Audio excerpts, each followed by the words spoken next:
Olá, sejam muito bem-vindos ao Nossa Resenha, o programa de entrevistas do nosso futebol. A cultura do futebol brasileiro é motivo de inveja, de estudo em vários locais do mundo. E para tentar implantar um pouco do que a gente entende como o nosso futebol nos seus países, é comum que profissionais brasileiros sejam contratados por clubes e até seleções do exterior. É o caso de Brunei, por exemplo, que é comandada por Vinícius Eutrópio, técnico de futebol, instrutor da CBF Academy, das licenças para os treinadores e convidado hoje da gente aqui no Nossa Resenha. Vinícius, uma honra tê-lo aqui com a gente, seja muito bem-vindo ao Nossa Resenha. Obrigado a todos vocês do nosso futebol, obrigado pelo convite, prazer estar falando com vocês. Desde já eu parabenizo, pelo trabalho, não é à toa que o nosso futebol está voando aí, cada dia mais ocupando seu espaço, eu tenho acompanhado. Acho bem bacana as matérias do intervalo, antes e todo o programa. É um prazer falar com vocês e tenho certeza que vai ser um bom papo. Muito obrigado pelas palavras, obrigado pela audiência também, por somar aqui com a gente. E compondo a mesa, Marcelo Barros, jornalista, narrador aqui da casa. Tudo bem, Marcelo? Seja muito bem-vindo. Tudo bem? Uma honra estar aqui na nossa resenha, Matheus. Uma honra falar com o Vinícius, a quem já dirige a primeira pergunta, Com Vinícius, que passou por muitos clubes do futebol brasileiro e tem uma experiência internacional boa. Como é que é isso? Morar num país que tem quase que a população aqui da Baixada Fluminense, mas com cultura muito interessante, um futebol ainda incipiente. E já notei até que tem até cobrança, né? Chegou lá, já tinha cobrança de resultado e tudo isso, vai ter eliminatória da Copa da Ásia. Como é que tem sido para um brasileiro já muito experiente no futebol por aqui, suas cobranças, suas peculiaridades, tratar num futebol que ainda é incipiente, mas cheio de vontade de crescer?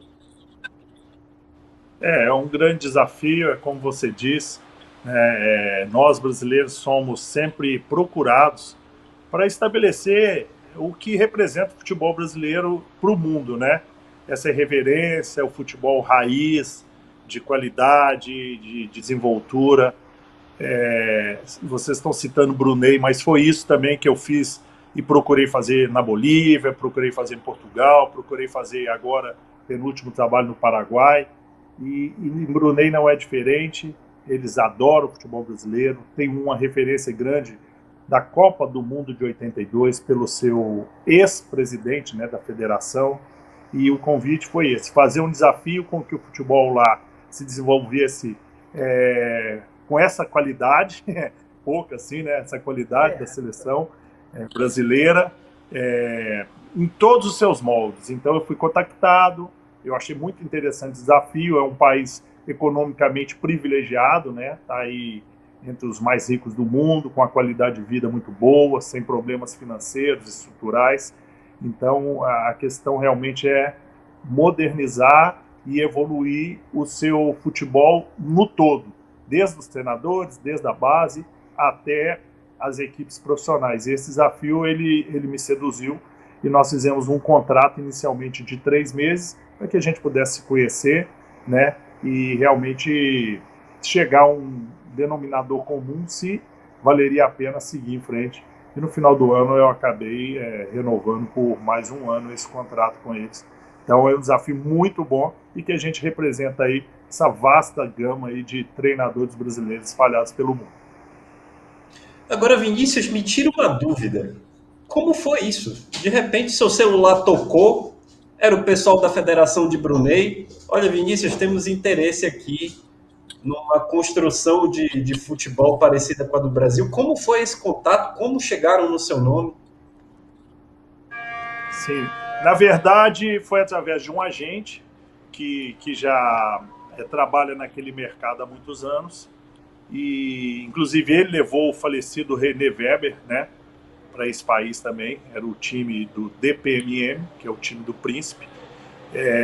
Então ele já tem essa ligação lá há muito tempo. Ele me fez essa ligação, falou que eles procuravam um treinador com um perfil justamente, basicamente, de um manager, mas com capacidade didática para introduzir o futebol daquela forma, mas não só nisso, não parar por aí, uma coisa mais macro, e o meu perfil encaixava muito bem, e o que eu achava disso. Bom, nós adoramos, né?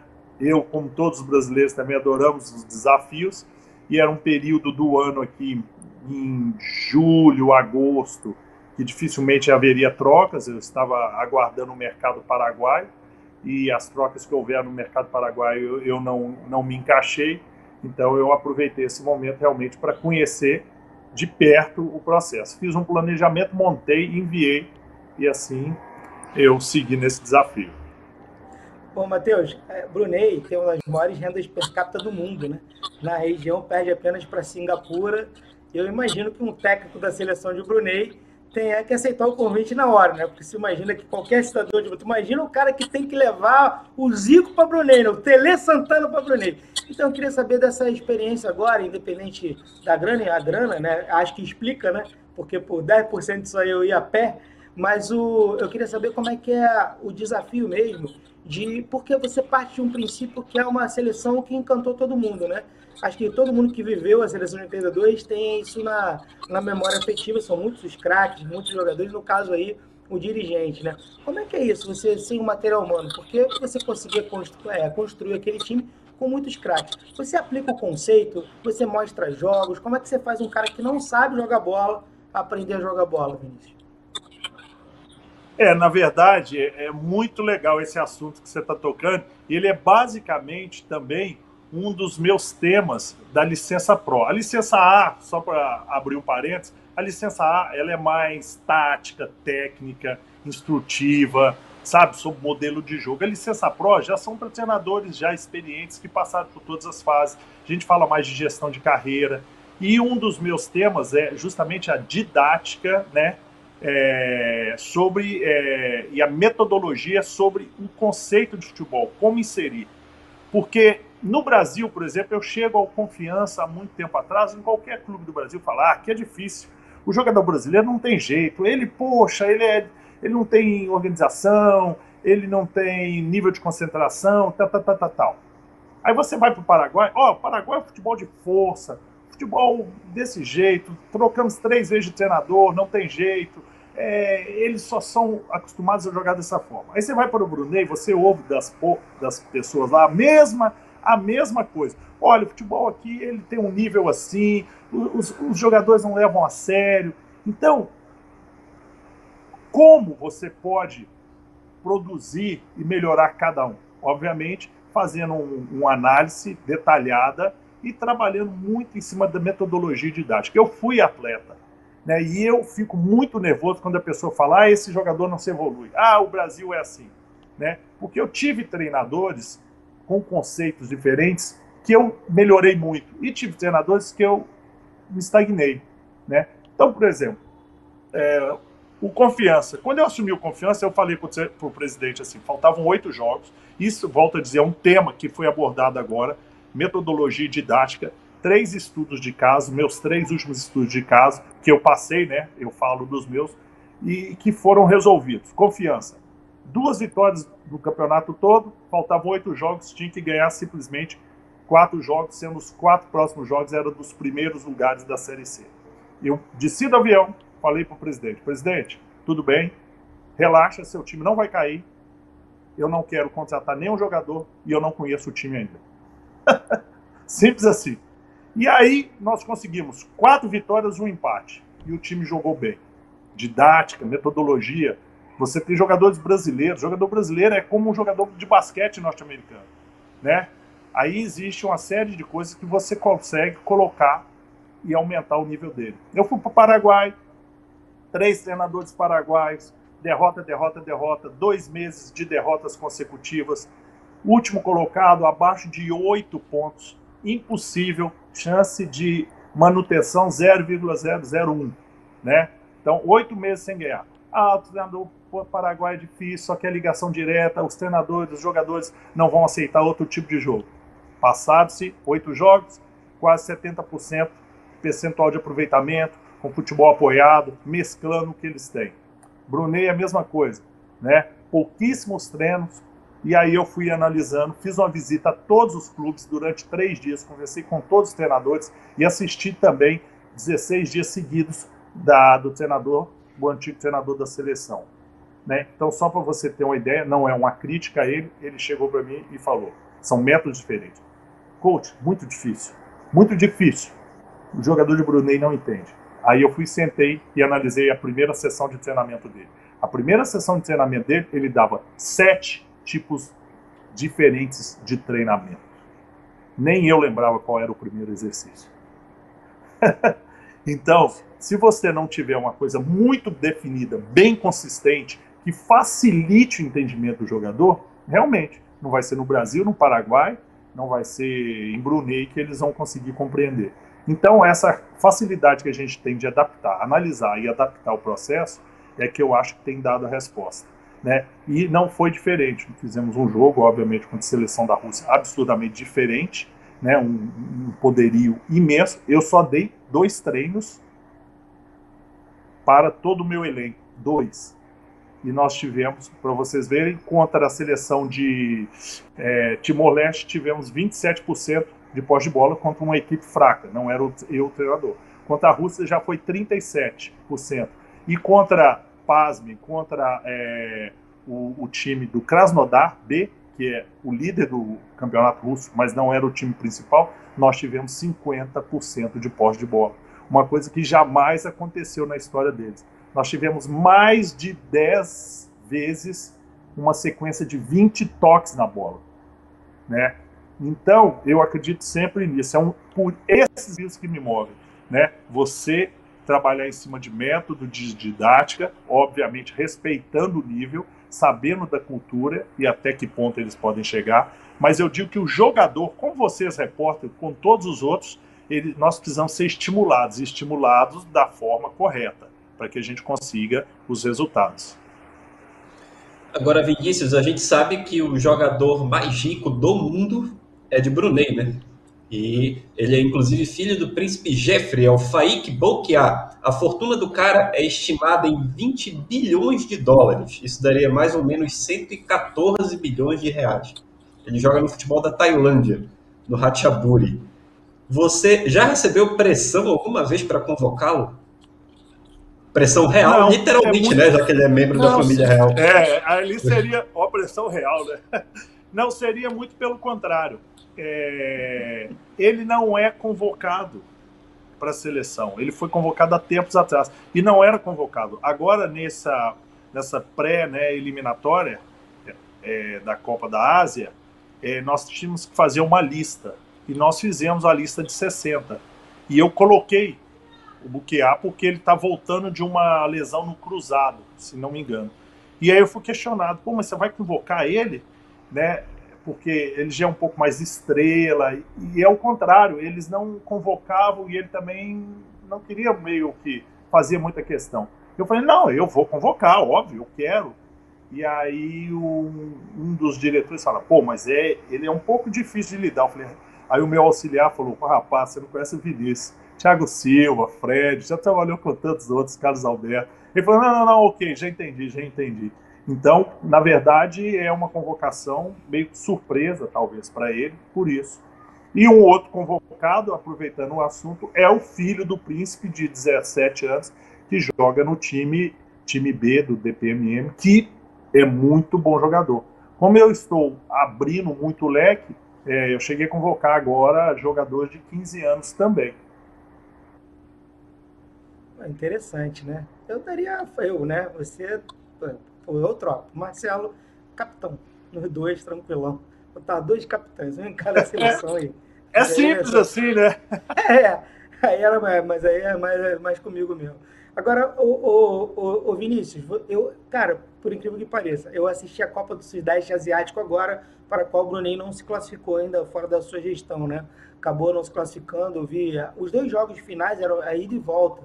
Se não me engano, Tailândia e Vietnã. Eu vi que há várias castas no futebol asiático, né? Tem o futebol de primeiro nível, acompanha as eliminatórias asiáticas, muito difíceis, acho, mas eu já falei isso aqui num programa, tô no Rio, que são mais difíceis do que as eliminatórias sul-americanas, mas isso é uma outra história para um outro dia. Mas no Sudeste Asiático eu vejo evolução. Futebol tailandês melhorando, própria Malásia, melhorando mesmo. Tu já vê que tem influência tática ali, os caras correm muito. Eles têm alguma técnica, eles são bons de esporte. E agora já tem alguma organização.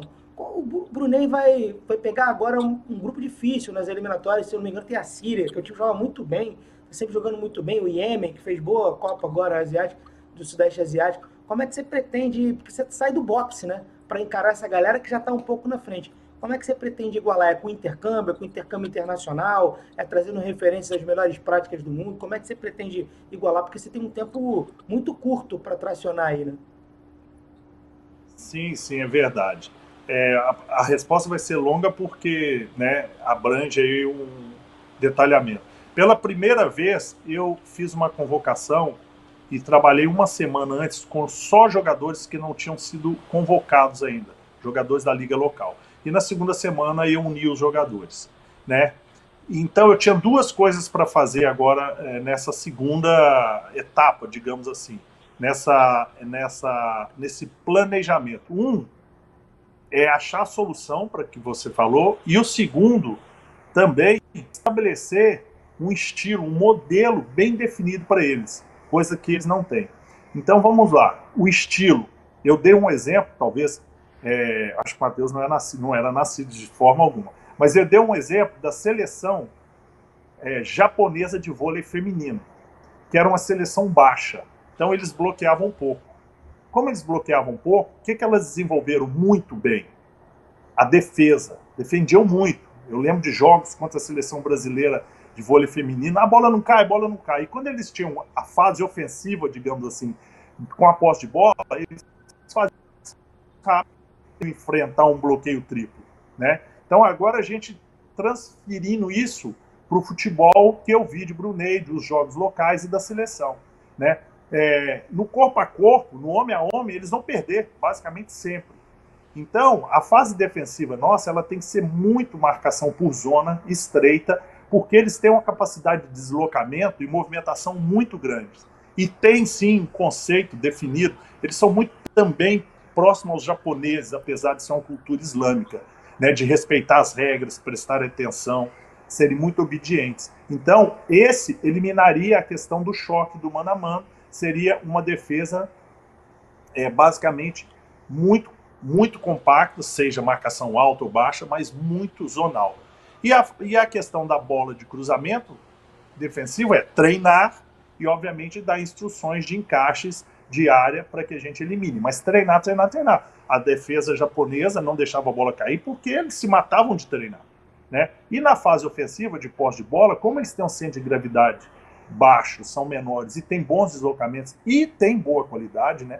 Foi provado isso contra o Krasnodar, eu até coloquei no meu Instagram lá, mais de 10 vezes 20 toques, eles precisam ser estimulados. Então a gente trabalhar esse futebol apoiado com transições rápidas e quando chegar no último terço, aí sim você faz um cruzamento rápido, uma bola para trás, dificilmente a bola alta aérea. Então isso nós já estabelecemos, escrevemos e está todo mundo de acordo. Foi a solução que eu achei. Agora, como a gente vai colocar isso em prática, né, numa seleção, numa liga local? Gerido também, e eu dei outro exemplo para ele, que nós tínhamos duas formas que não chegariam a ser ideal para eles, então teria que achar a terceira. Eu dei o exemplo do Uruguai, que é um país hoje que tem boas equipes tradicionais, mas hoje não chega perto de um time brasileiro, de um time argentino, não é verdade?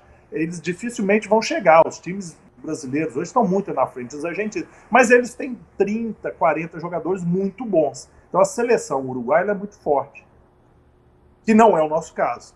Então eliminamos. Ou tem uma outra possibilidade, que era o Barcelona de 2010, até da Copa, né, que eles foram campeões, que era o melhor time do mundo, que foi a base da seleção, que o próprio treinador nem era do Barcelona e usou todos os conceitos e foram campeões. Que também não é o nosso caso, porque o time do Príncipe, né, é a base da seleção, mas trabalha um futebol diferente daquele que é proposto por mim e proposto pelo futebol brasileiro. Então, qual a solução? A solução é a gente estabelecer uma seleção permanente, basicamente com os jogadores locais, que eles treinariam todos os dias, 3 dias comigo, e isso aí entra o conceito maior também, macro, que é trazer os treinadores desse time para trabalhar comigo, então eu vou estar evoluindo esses treinadores, a gente vai estar dando treinabilidade para os jogadores, sem muitos conceitos, né? Mas melhorando a capacidade deles, principalmente de disputa esportiva, e nos últimos 2 dias eles trabalham os conceitos dele. Com isso, a liga melhoraria, os jogadores estão basicamente junto comigo, e quando surgir a data FIFA, eu uno com os jogadores do time do Príncipe para a gente melhorar. Então foi essa solução e esse planejamento que eu apresentei para eles. Impressionante, assim, porque é uma realidade completamente diferente do que a gente está acostumado, né? A gente até conversava fora do ar, assim, o que a gente entende como futebol aqui no Brasil é uma cultura diferente, é uma outra forma de levar o futebol. Agora, Vinícius, você como técnico de seleção, aliás, você é um dos 4 brasileiros que comandam seleção. O Dorival, né, que comanda aqui a seleção nacional, o Silvinho comandando a Albânia, o Juliano Schmeling, que comanda Vanuatu, na Oceania, e você, lá em Brunei, você foi um dos 4 brasileiros que votou na premiação de melhor do mundo, que o Vinícius Júnior foi escolhido aí de forma justa, na minha avaliação. Como é que funciona esse processo para você e como é que você se viu, né? De repente ali envolvido com grandes nomes do futebol mundial, tendo essa responsabilidade? Fala para a gente como funciona o processo da FIFA e o teu sentimento. Para mim foi uma surpresa, porque eu estou lá no dia a dia normal, vem um membro da nossa federação, da nossa associação e fala, coach, você tem que votar nos melhores do mundo. Você tem que votar. Então vem todo um protocolo, né, por eles estabelecido, e tem os 10 jogadores que você tem que escolher, do primeiro, segundo e o terceiro, e os melhores treinadores também, primeiro, segundo e o terceiro. Então eu fiquei muito feliz. Eu conheço o agente, né, do Vini Júnior aí há um tempo já, tempos passados, e assim que eu acabei de votar, eu tirei uma foto e mandei para ele, falando, fazendo justiça ao talento brasileiro. Como é que é conta um pouquinho desse teu início, então, você falou dos jogadores que você teve que domar, né? Thiago Silva, Fred, Carlos Alberto. Qual é essa grande diferença de trabalhar com jogadores anônimos, né, que o mundo do futebol não conhece, com estrelas que você já teve que enfrentar? A metodologia é a mesma, a psicologia é a mesma? Eu sempre lembro, você citou o vôlei há pouco, eu sempre lembro do Bernardinho, né, que tinha um comportamento muito agressivo quando era técnico do vôlei feminino. Eu sempre pensava, pô, se ele fizer isso no vôlei masculino, vai tomar um soco. E, obviamente, ele quase tomou e teve que ir embora ainda muito agressivo, mas era sempre muito agressivo do lado de fora. Quando vinha pro tempo, era um pouco mais calmo. Como é que é isso? Enfrentar anônimo e enfrentar os caras que já são milionários, pô, que ganham. Como é que é esse desafio do técnico de ter que ser chefe do cara que ganha muito mais do que ele, Vinícius? Eu vejo assim, depois de uma certa caminhada aí de experiência, claro que isso nos favorece muito, né? Porque o jogador respeita muito isso, mas basicamente é da mesma forma. O que o jogador quer, e eu falo como ex-atleta também, ele quer ser respeitado e ele quer que você respeite também os companheiros dele. E eles querem um comando justo. Falo, você tem que ser justo com eles. Você sendo justo com eles, eles te respeitam. Quando o jogador acha que você pende para um lado, não aplica a mesma coisa com o outro, ele nota essa diferença, mesmo aquelas estrelas, eles não gostam disso. Né? Então o jogador, sabendo que tem essa justiça, e outro, né, conhecimento e conteúdo, é uma arte também de conquistar esses grandes atletas. Pode ser também os próprios atletas anônimos, hoje não tem ninguém bobo no mundo. Você chega lá, não tem conteúdo, não sabe explicar, vê que o treinamento não tem contexto com o jogo, você pode durar aí uma semana, mas depois não. A arte da conquista ela é fundamental, né? A imposição, eu digo, ela dura dois jogos, 2 vitórias. A arte da conquista, ela dura aí para sempre. Por isso que eu também gosto, eu sempre cito, o Carlos Alberto, eles falavam, é um jogador difícil de trabalhar. Eu trabalhei com ele em 2 times, eu amava trabalhar com o Carlos Alberto, porque ele era questionador, mas a partir do momento que você conquistava o respeito dele, ele era um dos seus principais defensores. dentro e fora de campo. Fala um pouco dessa tua experiência no magistério para os teus pares, né? Não deixa de ser para os teus colegas de profissão, e como esse intercâmbio também tem sido importante para a implementação do seu trabalho lá em Brunei. Ah, sim. Quando eu voltei de Portugal, né, 2010 a 12, eu fiquei em Portugal, naquela época da periodização tática, e tive também a participação na Copa do Mundo. Eu fazia sempre as palestras, ajudava o Parreira a fazer as palestras no antigo Futicom. E ali o coordenador da CBF viu as palestras e me fez o convite para iniciar, então, como instrutor. É uma coisa muito interessante, porque cada palestra que você dá, cada palestra que você prepara, você também aprende muito, né? Primeiro que você tem que desenvolver bem o tema e saber tudo que você está falando. E segundo, pela troca, né, disso. A licença na CBF Academy, ela é muito rica.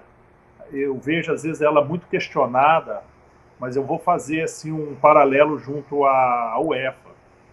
E eu fui um dos que ajudei também a fazer o conteúdo programático, nós nos baseamos pela UEFA, que é a mais importante. A licença Pro, CBF e A, ela tem mais tempo, né, do que, eu digo, cargas horárias do que a UEFA. Outra coisa, normalmente as licenças da UEFA, elas são dadas pelos instrutores, que é uma licença mais antiga. Então são profissionais mesmo, feitos para aquilo. E a licença da CBF, como ela foi sendo desenvolvida e muito mais nova, a vantagem, eu vejo isso como uma vantagem, que os professores são os próprios treinadores. Eu dou aula lá, Dorival Júnior, né, Roger Machado. Então, nada melhor, Parreira, né, deu várias aulas, e vários outros grandes treinadores. Então, nada melhor do que ter essas pessoas como seus instrutores. Então, essa é uma vantagem. E hoje ela está muito organizada pelo instituto que assumiu recentemente, o IDP, que é um dos grandes institutos de ensino do Brasil, que era ensino à distância. Então tem realmente conquistado vários lugares, tem um projeto de conquistar aí também cursos em outros países, né? E essa troca é muito importante, porque são sempre 60, 70 treinadores, que eu falo ali durante 10, 20 horas, normalmente são 2 dias que eu dou aula, dentro da parte prática, né, teórica e prática, envolvendo realmente o que é o futebol, nada fora do contexto, bem prático, para que a gente possa estar trabalhando e melhorando esses profissionais. Cada profissional que sai dali e volta para o seu clube, né, a obrigação nossa e minha e da CBF, e eu como, nesse caso, né, um professor para os meus amigos, é que eles saiam e cheguem no clube mais capacitados, né, com resoluções de problemas e com um conteúdo muito melhor para que a gente possa dar de volta tudo que o clube deseja da gente. E, obviamente, isso tudo, né, isso tem, obviamente, uma coisa muito forte com o futebol lá de Brunei, que é esse outro lado, né, que eu vou estabelecer com os atletas. Nós já fizemos um seminário de 2 dias também, só para os treinadores jovens, usando um pouco mais da minha experiência como ex-coordenador da base do Atlético Paranaense, falando sobre a metodologia que é diferente no profissional para a base, que é diferente para o menino lá de baixo, abaixo de 12 anos, que está iniciando a iniciação. Então foi assim, momentos bons que a gente procura utilizar a experiência como professor, instrutor da CBF, para também passar para os treinadores lá de Brunei. Vinícius, quais são as suas referências como treinador? Não só com os quais você trabalhou, mas de garoto, enfim, ou então de início de profissão. Quais os treinadores que você se espelhava e qual a razão, qual o motivo? Eu tenho que excluir aqui o Parreira, o Antônio Lopes, todos que eu trabalhei, né? Esses aí já são ao concurso, né? O Arthur Neto, que foi o meu primeiro treinador, que eu fui auxiliar técnico, mas eu tive um treinador que foi uma boa referência para mim, que foi o Otton Valentim, um carioca, que trabalhou muitos anos no Emirados, foi meu treinador no América Mineiro. Assim, ele abriu minha visão para outra outros momentos de como desenvolver o método no futebol, sabe? E um cara que eu acho assim fantástico, que foi meu treinador, né? Principalmente na gestão, não só no conhecimento, mas na gestão de pessoas, que foi o Levi Coupe. Eu brinco sempre que dos 16 anos que eu joguei, eu sempre fui titular, e com o Levi eu fui o único time que eu não fui titular no Criciúma, aquele que depois foi campeão da Copa do Brasil. E eu amava o Levi. Então, realmente, a capacidade dele de gestão, né, de grupo é uma coisa que eu aprendi. E, claro, vários foram outros grandes treinadores. Se eu citar todos aqui, eu posso me esquecer de algum. Agora, Vinícius, você é um cara que tem muito mercado na América do Sul, né? Treinou Bolívar, treinou Taquari, e a gente vê que os brasileiros não ocupam tanto espaço nos países vizinhos e até mesmo na América Central. Você acha que há resistência do profissional, do treinador brasileiro, em treinar, em trabalhar em clubes destes países? Olha, você tocando nesse tema, você tocou no tema mais atual para mim ultimamente, tá? Que é uma coisa que eu vislumbro e estou junto agora à própria CBF Academy buscando isso. Quando eu fui para o Bolívar, eu fui fazer uma entrevista em Miami, né? Demorou 3 horas, eram mais de 60 treinadores, eu fui escolhido para o Bolívar. E aí foram pesquisados 25 nomes, meus ex-presidentes e tudo. Quando eu fui, e ali eu tive uma afirmação que agora se concretizou no Taquari. Nós temos um erro de comunicação muito grande, principalmente com o mercado sul-americano, que o mercado sul-americano acha que nós não queremos trabalhar fora do Brasil. Então eles fazem 3 perguntas básicas para a gente. Prof, por que você quer sair do Brasil? Então o Brasil é grande, tem emprego para todo mundo. Segundo, por que você quer vir para o meu país? O Brasil é lindo, Rio de Janeiro, né? Aquilo tudo. E o terceiro mas quanto você ganha? Acho que o Brasil paga milhões para todos os treinadores. Então há um erro de comunicação no mercado. Eu te garanto, não é pela língua, tá? Não é pela língua. Eu falo, obviamente, o espanhol melhor hoje, né? Mas não é fluente, mas eu falo, né? Não é pelo salário, é pelo erro de comunicação. Então, baseado nisso, e conhecendo o mercado sul-americano, por exemplo, eu fui jogar contra o Delfim, estreia do Bolívar na Libertadores, Delfim e Manta. Eu falo isso no curso, né? E com os outros senadores. Alguém conhece Delfim e Manta? Eu não conhecia, né? Então, a cidade de 350 mil habitantes, no Equador, litoral linda, maravilhosa, com o segundo maior produtor de atum do mundo. Nós tentamos, o Bolívar, contratar um jogador e não conseguimos, porque aquele jogador ganhava $40 mil. Né? Então, olha o nível. E olha o nível meu na época de desconhecimento de mercado. Então, tem assim, sei lá, 300, 400, 500 postos de trabalho disponíveis de clubes grandes, ou médios, ou pequenos, bons, com cidades maravilhosas da América do Sul. E a gente não explora isso. Seja para treinador, preparador físico, diretor, assessor, para o próprio agente, porque olha só, o agente ele só faz o caminho de uma mão, traz o jogador para cá, né? E esse tanto de jogador, clube brasileiro, clubes, empresas que a gente tem, SAFs agora com esses jogadores, será que eles não conseguem colocar jovens jogadores nesse mercado? Né? Só vem para cá o Brasil não leva, então é um caminho muito grande. E a partir de 2020 eu tentei fazer um congresso, mas a pandemia brecou, de trazer diretores sul-americanos para cá, para ver debates e tudo. Bom, a pandemia ela travou isso. Então, desde então, eu estou com uma parceria, sugerindo para a CBF Academy que traga diretores de clubes médios e pequenos da América do Sul para acompanhar as nossas aulas, as nossas licenças, para eles verem a capacidade que a gente tem e a gente acenar para o mercado que a gente quer ir para lá. Volto a dizer, tem muito lugar bom para a gente trabalhar e é um mercado que a gente fica pensando, China, Japão, Europa. Nós não vamos entrar de jeito nenhum, não é língua, não é licença.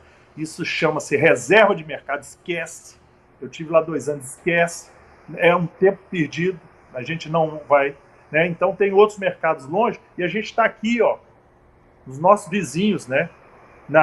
No quintal de casa com grandes clubes e a gente precisa explorar isso. Então eu confirmando a sua pergunta, sim, é um mercado maravilhoso, é um mercado bom que precisa ser explorado por nós, treinadores brasileiros. Ô, Vinícius, tem uma barreira aí, que é uma barreira que está aí na cultura, no futebol. O brasileiro, ele sonhou em ser francês durante muito tempo. O início do século XX, né?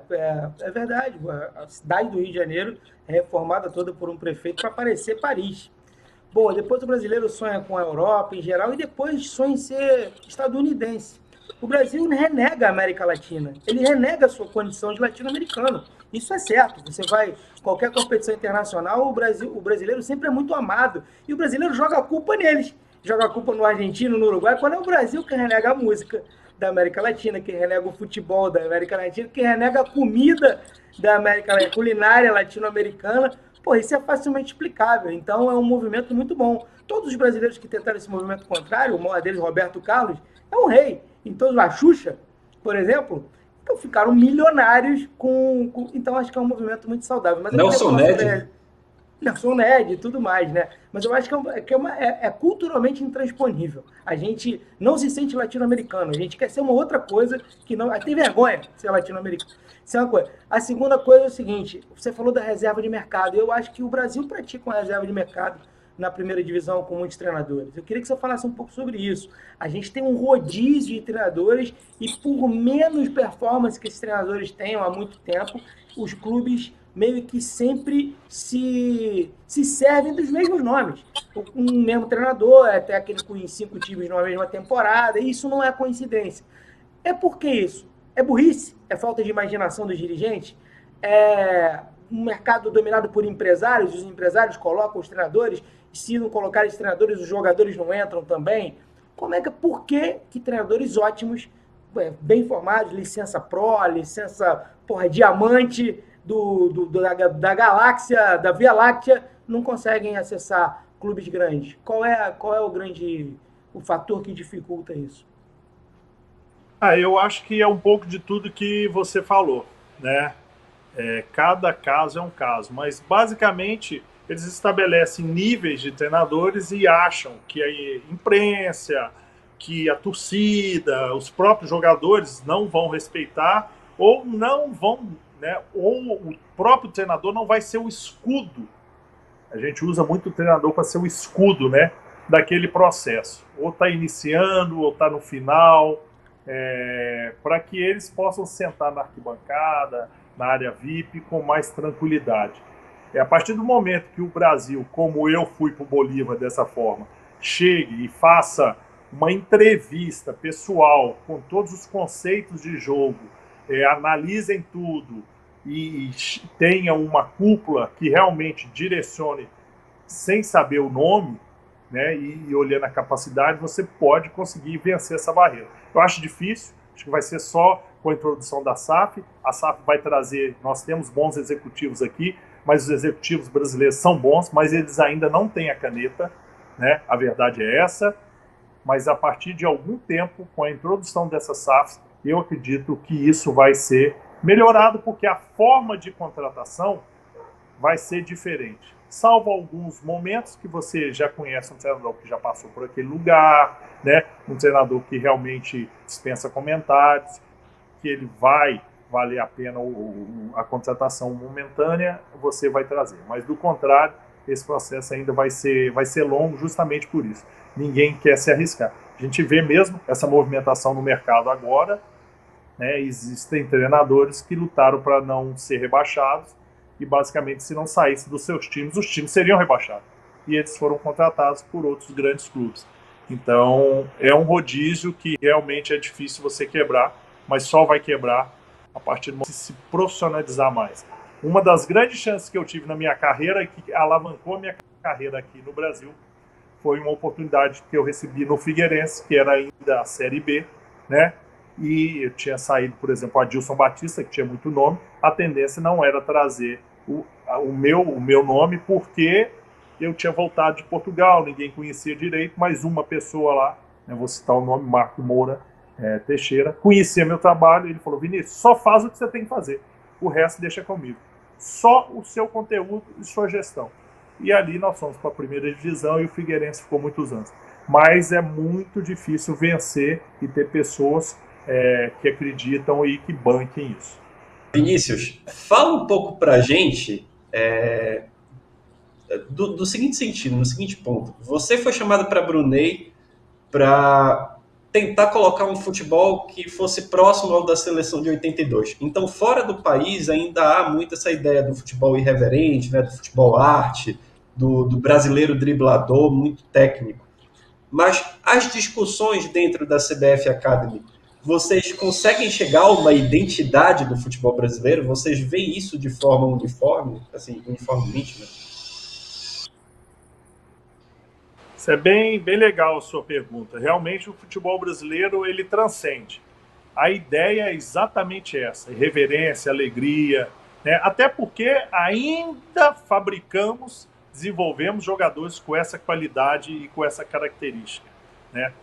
E a CBF Academy, posso responder por mim, né? Ela é muito preocupada com isso, principalmente na licença A.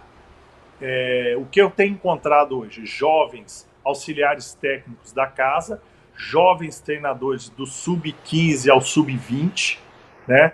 Essa geração que eu tenho dado agora instruções às aulas, e baseado nisso, como eu te falei, uma coisa é a licença A, outra é a licença Pro. Um dos temas e de umas atividades que eu faço com que eles se desenvolvam crie um exercício que resgate a essência do futebol brasileiro. Porque a gente tem pego gerações de treinadores, né, muito focadas no resultado, muito focadas na parte tática, muito focadas em mostrar o seu conhecimento, longe de serem aqueles desenvolvedores de talentos que nós tínhamos. Então eu acredito que dê para mesclar. Você dá a instrução técnica, tática, mas não esquecer que o principal objetivo do nosso futebol e a marca maior é aquela liberdade que a gente tem, né? Então, coisas básicas assim, por exemplo, eu falo com eles: em todo trabalho de vocês, quando termina a última parte do trabalho, qualquer trabalho que seja, vocês deixam livre de toques? Porque todos os meus trabalhos, independente de ser qualquer um que seja, eu deixo livre de toques. Então, eu estou trazendo o quê? O que eu estou estimulando se você é um jogador brasileiro? A sua irreverência. Se é um jogador alemão, é outro tipo que eu estimulo. Então, nós estamos estimulando. E aí a gente cria vários tipos de trabalho que, dentro de toda essa cobrança que eu falei hoje, ela consiga encaixar, né? E eu falo com eles: vocês são responsáveis pela manutenção dos jogadores, dos craques que vêm por aí, porque o Brasil não para de fabricar. Vocês são responsáveis por isso. Vocês estão fazendo isso, né? Então, é uma forma. E a gente tem que ouvir, às vezes, de um diretor português que chegou agora para o Flamengo falando isso, né? Que os maiores fabricantes de jogadores brasileiros da irreverência somos nós mesmos. E por que nós vamos buscar? Para que eu vou buscar, com todo respeito, um coordenador da categoria de base de outro país europeu? Ele vai ensinar o quê?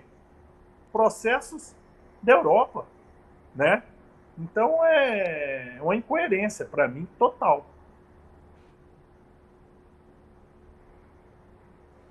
Beleza. Bom, Vinícius, eu queria saber, já que a gente está tocando aqui no futebol brasileiro, né? Qual é... O Brasil já vai para um tempo recorde aí desde que conseguiu o primeiro título mundial, sem títulos, né? O Brasil vai chegar num recorde bem ruim e a seleção se encontra numa situação delicada. Não consegue vencer um time europeu há muito tempo, né? Um time decente, um jogo decente. É uma barreira de entrada. O Brasil não consegue vencer times europeus. E a seleção brasileira não tem conseguido vencer times sul-americanos, né? Está muito mal colocada, muito mal posicionada. Já trocamos de treinador, não deu muito certo. O Tite, que é o melhor treinador brasileiro dos últimos anos, que teve mais resultados, também não conseguiu resultado em Copas do Mundo. Como é que você enxerga? Você enxerga um problema tático? É um problema de formação tática ou técnica do jogador? Qual é? Porque de estrutura, né? A CBF em tese tem uma boa estrutura, a seleção tem uma estrutura parecida com as das outras. O que você pode contar pra gente, a sua experiência por dentro, né? E o que vocês conversam que possa trazer de esperança aí futura para o futebol brasileiro em termos de resultados internacionais? Eu acho que aí existe dois pontos de vista que às vezes a gente confunde. Um chama-se futebol brasileiro, o futebol brasileiro, o campeonato brasileiro, o desenvolvimento do jogador brasileiro, do talento que a gente representa para o mundo, e uma Copa do Mundo isolada, que é um torneio de 8, 10, 15 jogos que é disputado durante 2 meses no ano. Isso, ela não determina o que é o melhor futebol. Isso, para mim, determina quem fez a melhor estratégia, o melhor conjunto para determinado jogo até chegar à final, né? Então, isso é uma coisa. Até nossas 5 próprias Copas do Mundo conquistadas, né? Claro que elas foram conquistadas com talento pra caramba, né? Cada jogo lindo das seleções que nós ganhamos. Mas isso não determina que o Brasil não é campeão do mundo, o futebol brasileiro não está bem. 99,9% dos jogadores brasileiros que disputam a Copa do Mundo jogam na Europa. Não tem nada a ver com o campeonato brasileiro, não tem nada a ver com a formação. Eles sim foram formados aqui. Então isso é uma discussão à parte. Eu acho que a gente tem que se preparar para uma competição curta com métodos e estratégias para chegar ao título. Isso é uma coisa.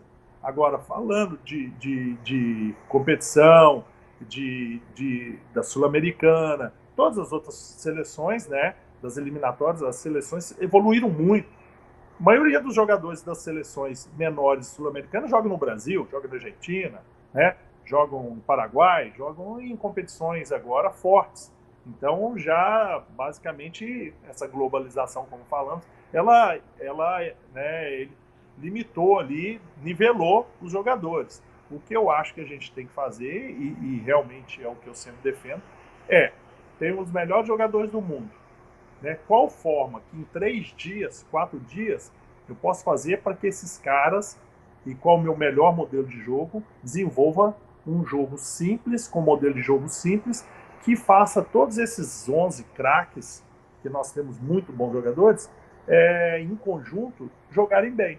Né? Esse é o grande desafio. Eu agora, como treinador de seleção, eu sei disso. Você tem 3 tempos, 3 dias, muito curtos.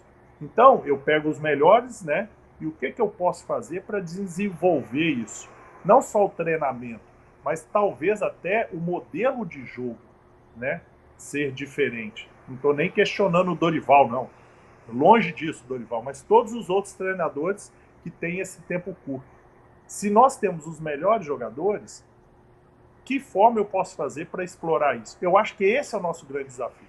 A partir do momento que a gente venceu isso, entende isso, você vai pôr 11 caras lá e eles vão jogar. Porque a outra seleção também se apresentou 3 dias antes. Não é verdade? Também tem as mesmas dificuldades. Então nós teríamos que levar vantagem sobre essas seleções. Agora, Vinícius, para a gente encerrar aqui de forma descontraída, como é teu dia a dia em Brunei? Como é que funciona? Assim, comida? Você vai chamar um carro de transporte? Como é que você se comunica com as pessoas? Você é reconhecido na rua? Olha, o técnico da seleção. Fala pra gente do teu dia a dia. Na verdade, vamos falar um pouco de Brunei, né? Brunei, em 3 meses que eu estive lá, eu não vi nenhum guarda na rua, né? Não precisa ter polícia, nenhum. Também não ouvi nenhuma buzina, né? Ninguém buzina, não precisa, né? Todo mundo respeita o espaço do outro. A comida é muito diferente. A gente estava morando numa casa em 3, na verdade, 3 andares de casa, né? Inicialmente, agora vai mudar.